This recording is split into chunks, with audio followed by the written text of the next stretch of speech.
Ketahuilah wahai manusia, sesungguhnya nafsu yang memerintahkan kejahatan itu lebih memusuhimu daripada iblis dan syaitan.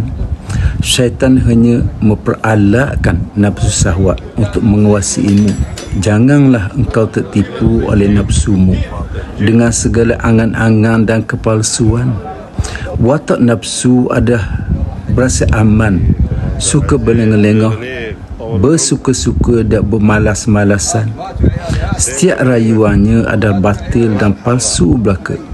Jika engkau rela menuruti rayuannya, hancurlah engkau. Jika engkau lambat memperhitungkan, tentu akan tenggelam. Jika engkau lemah melawannya, lalu mengikuti keinginannya, tentulah dia melemparmu ke jurang neraka. Nafsu tidak pernah menuju kepada kebaikan. Ia sumber bencana, dialah markas iblis serta tempat segala keburukan yang hanya diketahui oleh Allah Subhanahu Wa Taala. Sesungguhnya Allah mengetahui segala engkau perbuat, baik maupun jahat. Jika seorang hamba mahu merenungi umurnya terlanjur untuk mencari akhirat, maka renungan itu dapat menyucikan hatinya, seperti disebutkan oleh Rasulullah sallallahu alaihi wasallam.